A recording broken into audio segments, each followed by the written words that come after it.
Bonjour mes petites divinités. Comment elles vont mes petites étoiles ce matin? Alors, on est mercredi 12 novembre, j'allais dire octobre, non, non, 12 novembre. Il fait beau sur Paname.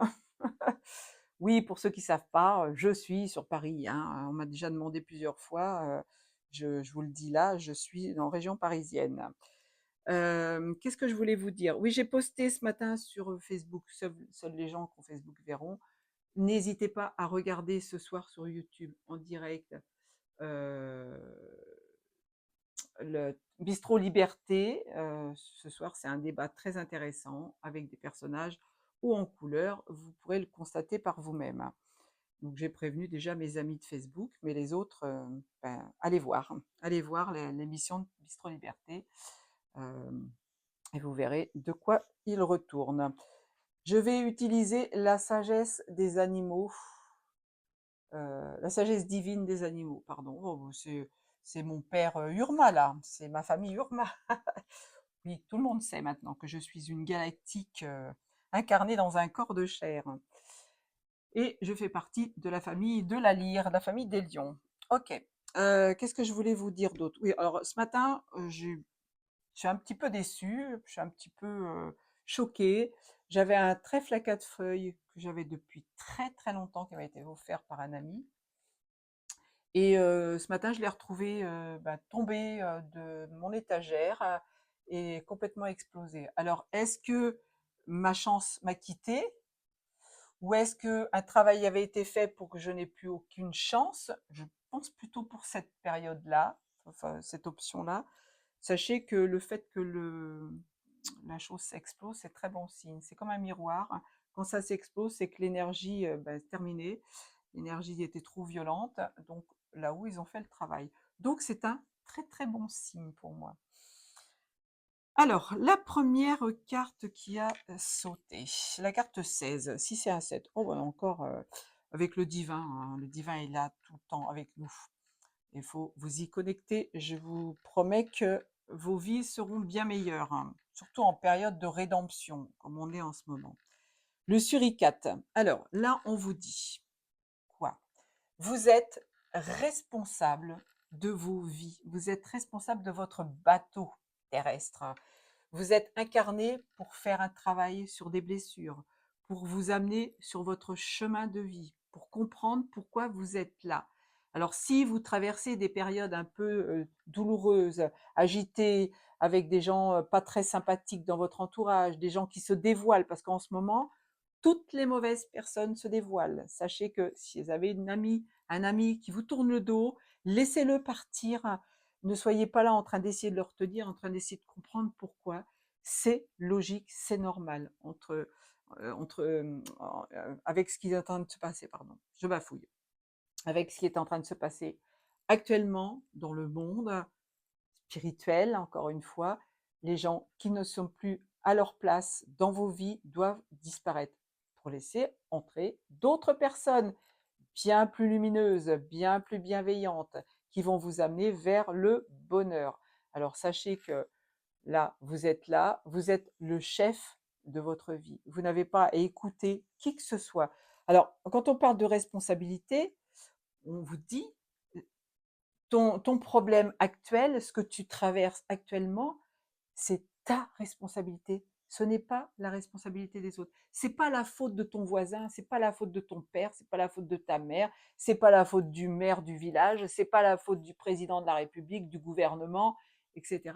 C'est ta responsabilité. Alors je dis pas c'est ta faute, j'ai dit c'est ta responsabilité. C'est toi qui t'es incarné pour vivre cette situation.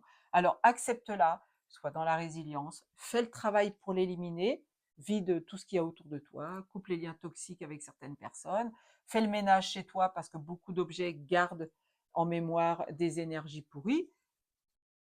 Ça en est la preuve. Donc, fais le travail, mais ne rejette pas la responsabilité sur quelqu'un d'autre. Tu es le seul chef à bord pour savoir où tu dois aller, ce que tu dois faire, qui tu dois fréquenter, qui tu dois larguer. D'accord? Alors, le renard volant. On te parle de bienveillance. Ah oui, alors, intérêt d'être dans la bienveillance, hein. Ne vous faites pas passer pour quelqu'un de bienveillant si vous ne l'êtes pas, parce que ça vous revient en boomerang. Encore une fois, travaillez sur certaines choses négatives, sachez que là-haut, ils n'aiment pas ça, ils vous renvoient les choses. Soyez reconnaissant, bienveillance, c'est aussi la reconnaissance de ce que vous avez eu jusqu'ici pour arriver là où vous en êtes. Je ne sais pas quel âge vous avez, 30 ans, 40 ans, 50 ans, 70 ans, 80 ans peut-être. Peut-être qu'on me regarde dans les EHPAD, j'en sais rien. Si vous êtes arrivé là où vous en êtes, c'est que vous avez traversé des situations quelquefois douloureuses, quelquefois agréables. Vous devez les accepter, les travailler, les rejeter si elles ne sont pas bonnes, passer à autre chose. Ne tournez pas en boucle sur quelque chose qui est révolu. Encore une fois, si vous avez quelqu'un dans votre vie qui vous a quitté, soyez pas là en train de te dire qu'est-ce que je pourrais faire pour le faire revenir. Peut-être un petit peu de magie, ouais, je sais pas, je vais demander. Non, non, la personne qui ne rentre pas dans ta vie pour vivre une histoire d'amour, c'est même pas la peine. Tu ne vas pas dans ce sens. Sinon, paf, encore une fois, l'appareil qui t'arrive en pleine tête, c'est un boomerang, mais qui va être d'une violence, tu es loin d'imaginer. Ne touchez pas à ça. Soyez bienveillant, soyez dans la générosité, soyez dans l'amour de vous pour être dans l'amour des autres et pour recevoir l'amour des autres. On ne fait pas un travail pour recevoir de l'amour. Ça n'existe pas. Ce n'est pas accepté là-haut, mais ça revient. Voilà, j'ose même pas essayer d'imaginer ce que vous allez prendre si vous faites ça. Leadership, eh ben oui, peut-être que vous êtes un leadership, peut-être que vous êtes là pour montrer aux autres ce qui se passe. Je vais pas considérer que je suis un leadership parce que j'aime pas, ça sert à rien que je me mette en avant. Je reste à ma place, je sais ce que je fais, je sais ce que je dis. J'ai une mission certainement, une mission d'âme. Hein. Je ne m'affuble pas d'une mission absolument convaincre les autres. Non, je suis là pour vous parler, pour vous donner des tuyaux, pour vous essayer de vous amener sur votre chemin de vie, sur votre chemin spirituel. Donc, on peut considérer que je fais partie des leaderships. Mais vous aussi qui me regardez, vous êtes sûrement un leadership. Donc, vous avez des choses à montrer. Montrez-vous tel que vous êtes. Ne vous cachez pas encore une fois derrière votre petit doigt. Ce n'est pas bon. Ce n'est pas bon. C'est complètement hors sujet là. Et la carte 10 et la carte 1, on repart sur de bonnes bases. D'accord? Moi, j'ai une amie qui partage, j'ai fait une petite vidéo sur GPTV, comment, introspection, non, c'est pas ça. Enfin, GPTV. Et elle vient de le repartager, elle est en train de m'informer. Oui, j'ai été interviewée encore sur une manif et je dis ce que je pense. Là, je dis ce que je pense. Hein. Et je pense ce que je dis aussi. Alors, la carte 7, on te parle d'ancrage. Encore une fois, je vous le dis tous les jours, connectez-vous au monde divin, connectez-vous à la terre, soyez enracinés dans la terre pour que justement votre vie soit belle, soit en harmonie avec ce que vous êtes venu faire. Si vous n'êtes pas ancré, vous partez dans tous les sens. Les gens qui sont un petit peu, qui vous disent blanc le matin, qui vous disent noir le soir, qui commencent un truc, qui ne le finissent pas, ces gens-là ne sont pas ancrés. Vous devez être posé, vous devez pouvoir dire les choses sans vous énerver, sans monter dans les tours, sans être agressif ou agressive. Donc, ancrez-vous au monde divin, au monde de la terre. La carte 7, hein, c'est le divin encore une fois. Alors la carte 8, ben oui, stabilité, vous voyez. Vous devez être stable, vous devez faire en sorte que votre vie soit stable et équilibrée. On vous dit aussi, allez au fond des choses, allez au fond des choses. Je vais reprendre le petit bouquin parce qu'il y a un truc que j'avais vu qu'il fallait que je vous lise. Plongez-vous profondément dans l'étude de quelque chose plutôt que de vous contenter de la survoler. Mais posez une intention ou fixez-vous une direction, puis avancez vers vos objectifs avec constance. Votre parcours n'est pas obligatoirement difficile.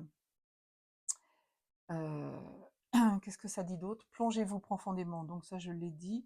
Ne cherchez pas à toujours forcer les choses pour obtenir ce que vous voulez. Voyez? Je pense que ça va parler à certaines personnes. Donc soyez comme la tortue là. La tortue, c'est un animal, costaud qui, heu, qui traverse certainement des situations, super compliquées, hein, parce que, moi je vous dis ça, les 10-10. La tortue, elle a sa maison sur le dos, elle pèse lourd. Quand elle est hors de l'eau, elle pèse encore plus lourd.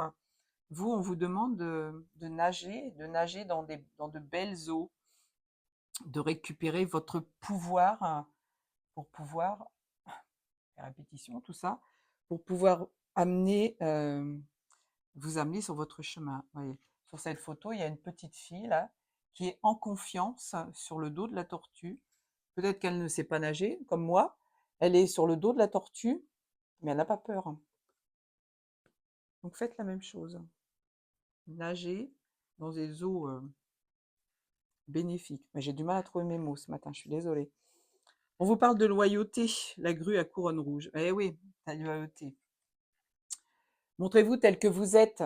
Ne vous cachez pas derrière votre petit doigt, encore une fois, pour faire croire que vous êtes comme ci, que vous êtes comme ça. Si vous rencontrez quelqu'un et que vous lui dites, parce que lui ou elle aime telle chose, vous allez faire la même chose. Il y a un jour où ça va se retourner contre vous. Il y a un jour où la vérité va sortir. Donc on vous dit d'être honnête. Soyez honnête avec vous-même, hein. Faites les choses pour que vous soyez justement sur le droit chemin, mais soyez honnête avec les autres. Arrêtez d'affabuler, arrêtez de dire des mensonges. Je ne dis pas que vous dites des mensonges, hein. Peut-être parler à une ou deux personnes, j'en sais rien, mais cessez de vous montrer alors que ce n'est pas vous, d'accord, hein. Parce que un jour, ça se découvre. Avec le jaguar, alors encore ma famille d'âmes. Lâchez prise, encore une fois. Faites les choses et lâchez le mouvement. C'est l'univers qui travaille pour vous. Ne soyez pas encore une fois en train de me dire je vais pas y arriver, ça vient pas, pourquoi je rencontre personne, pourquoi cette personne-là ne veut pas de moi. Non, non, non, non, non, vous n'êtes pas là pour ça, vous n'êtes pas là pour obliger les choses à faire ce que vous avez envie, d'accord? Encore une fois, il y a une responsabilité derrière. Vous êtes responsable de votre chemin. Donc là, avec le lâcher prise, vous voyez, la femme, elle est sous un animal qui est relativement dangereux, hein. On ne va pas faire une caresse ou un câlin à un chat comme on le fait à un tigre, pardon, comme on le fait à un chat, même s'il y a des jolis Maine Coon qui viennent vous faire des câlins. Là, on vous dit d'être en confiance, hein, de lâcher prise. D'accord? Les choses, elles arrivent quand elles doivent arriver. Si vous avez le bonheur qui doit rentrer dans votre vie, si vous avez l'abondance qui doit rentrer dans votre vie, elle arrivera, c'est certain. Mais encore une fois, c'est la carte 9. La carte 9, c'est la fin d'un cycle. On est en année 9. D'ici la fin du mois de décembre, il faut que vous ayez nettoyé toutes vos blessures, tous vos karmas.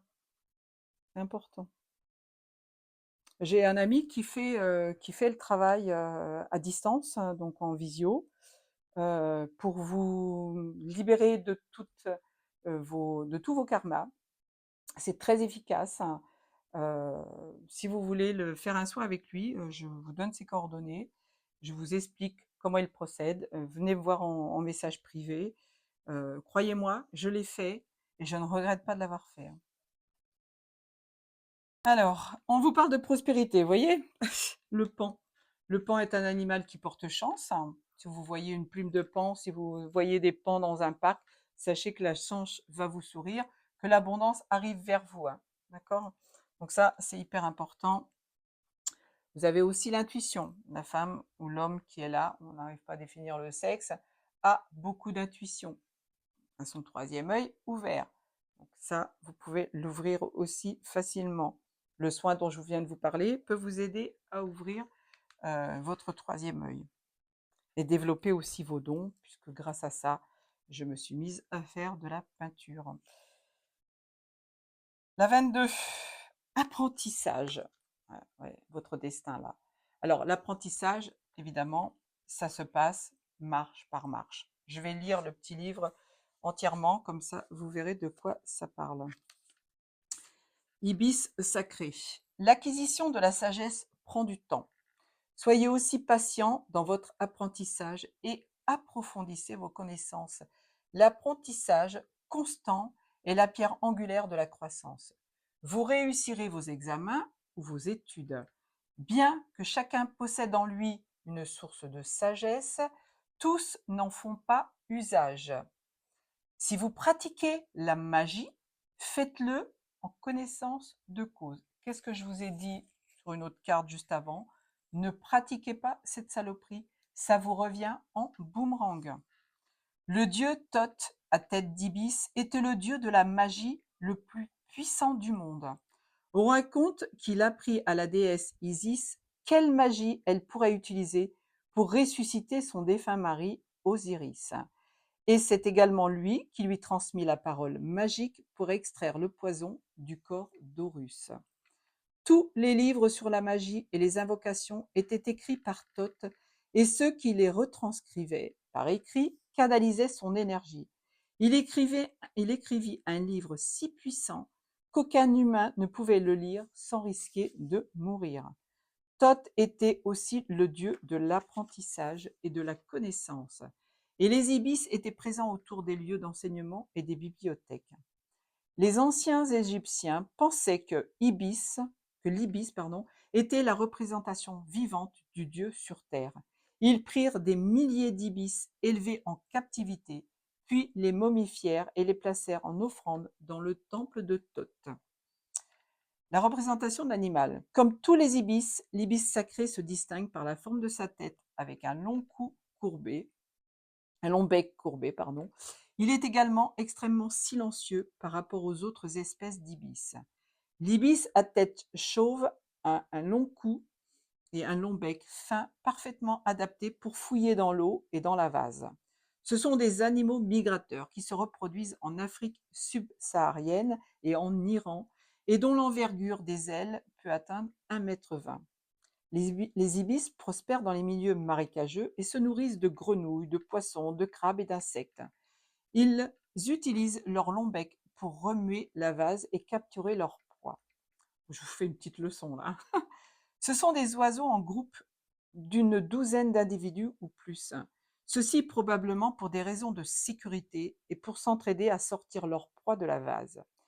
L'ibis s'est assez bien adapté aux environnements urbains et dans certains pays. Il est même considéré comme un oiseau nuisible. À l'état sauvage, les ibis vivent environ 20 ans.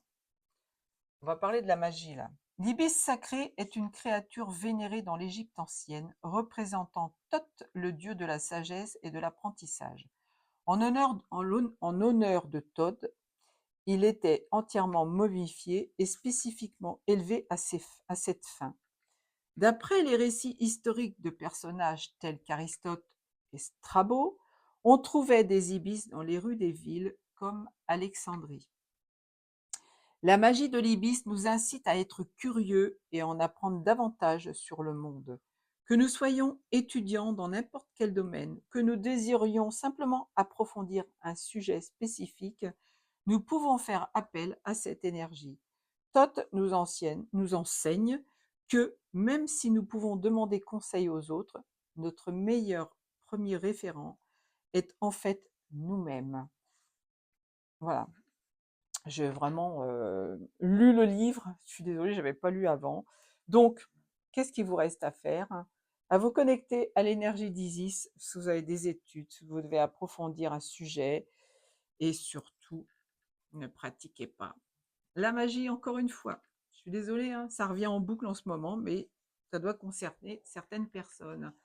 Je vous embrasse très très fort. Je vous dis à très vite. Certains qui savent où je vais être ce soir. Je vous embrasse fort.